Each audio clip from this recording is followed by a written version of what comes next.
இதுக்கெல்லாம் யார் காரணம்? இதெல்லாம் யார் சொல்லி செஞ்சது? இப்படி பண்ணுங்க, அப்படி பண்ணுங்க. சப்போஸ் அப்படி நடந்தா இப்படி பண்ணுங்க, சப்போஸ் இப்படி நடந்தா இந்த மாதிரி இன்ஸ்ட்ரக்ஷன்ஸ் எல்லாம் கொடுத்து அந்த பிரஷர் போடுறது யார்?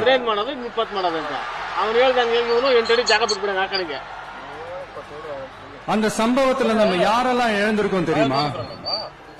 ஒரு டிவியில என் படமோ பாட்டோ வந்துச்சுன்னா, அம்மா விஜய் மாமா, அம்மா விஜய் மாமா அப்படின்னு சொல்லி அவங்க அம்மா கிட்ட சிரிச்சுக்கிட்டு அந்த டிவி ஸ்கிரீனை போய் தொட்டு முத்தம் கொடுத்துக்கிட்டு என் அக்கா தங்கச்சிங்களோட தங்க பிள்ளைகளை இழந்திருக்கோம்யா. மழலை கூட சரியா வராதப்போ ஒரு பேப்பர் மேகசின்ல என் போட்டோவை பார்த்தா அதை சிரிச்சுக்கிட்டு அந்த கள்ளங்கபடம் இல்லாத அந்த சிரிப்பு, அந்த கடவுள் மாதிரி இருக்கிற அந்த பச்சை பிள்ளைங்களை இழந்திருக்கோம்யா. என் அக்கா தங்கச்சி அண்ணன் தம்பி குடும்ப உறவுகளை எழுந்து அந்த வலியோட இருக்கிற என்ன நீங்க ஏளனமா பேசுறீங்களா? என் மேல பழிய தூக்கி போடுறீங்களா? இப்படி ஒரு சம்பவம் நடந்துருச்சு. இது ஏன், எதனால, அதுக்கான பின்னணி என்னன்ட்டு அந்த வலியோட வீட்டுல உட்கார்ந்துட்டு இருக்கிற ஓடி ஒளிஞ்சிட்டான் வர சொல்றீங்களா?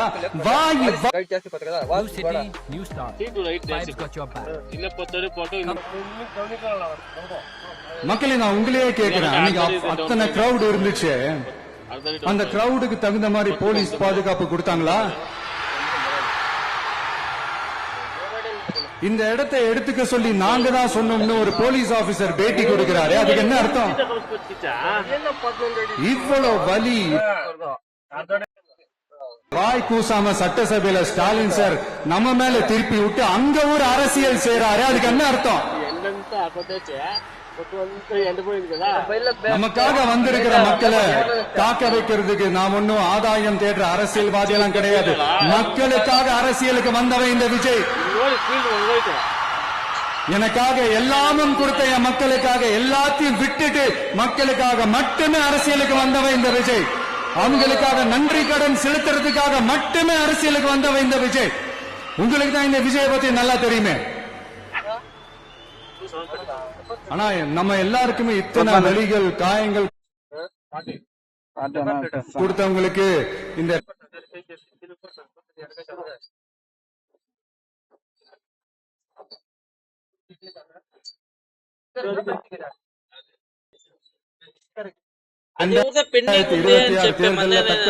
கொடுத்துட்டீங்க. ஆனா அது மட்டுமே பத்தாது மக்களே, అట్లా కాదన్నా, నా దగ్గర అది மட்டுமே పத்தாது. పక్క ఉంటుంది. వద్దుండగా కదరా, ఎవరిదో ఉంది పోనే.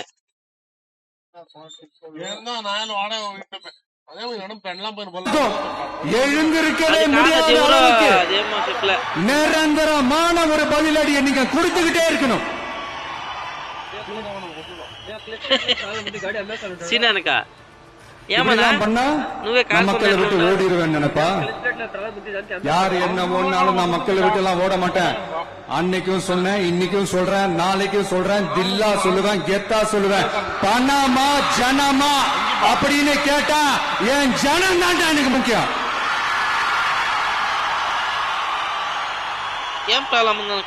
மக்களே, உங்களோட எனக்கு இந்த காசு பணம் முக்கியமா என்ன? இவ்வளவு குறைகள் நம்ம மேல சொல்றாங்களே, இப்ப நான் சொன்ன மாதிரி அவங்களால ஓபனா சொல்ல முடியுமா? அந்த தில்லி இருக்கா, திராணி இருக்கா? ஒரு கிடையாது. ஆனா நம்ம மக்கள் அமைச்சு கொடுத்த நம்ம அரச குறைகள் மட்டும் டிசைனா மாடலா குறைகள் மட்டும் சொல்லுவாங்க.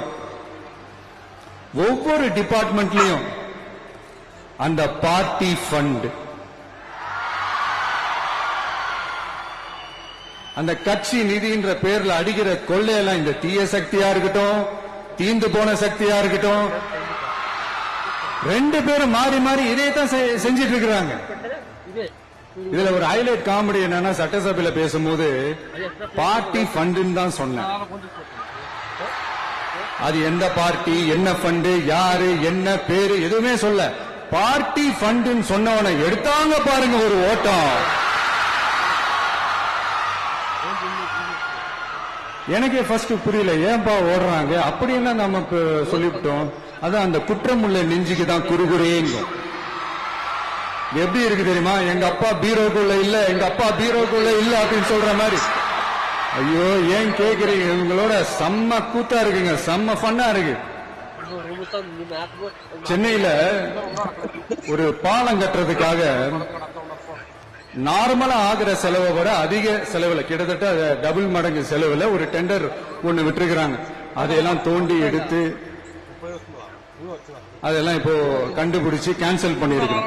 இன்னும் எத்தனை கோடி ஊழல், எத்தனை லட்சம் கூடல் தோண்ட தோண்ட வருமோ எங்களுக்கே தெரியல. ஒவ்வொரு முகமுடியா ஐயோ இந்த விஜய் ஒவ்வொரு கதையா எடுத்து வெளியில விட்டுருவான் போலேன்ட்டு திரும்புற பக்கம் கதறல் கதறல் கதறல், காதல் வந்து ரத்தம் வராத குறை.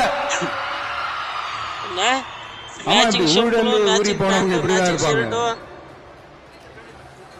இந்த 50-55 நாட்கள்ல அங்க செஞ்ச சில விஷயங்கள்லாம் சட்டசபையிலே எடுத்து சொன்னேன். பட் இங்க ஒரு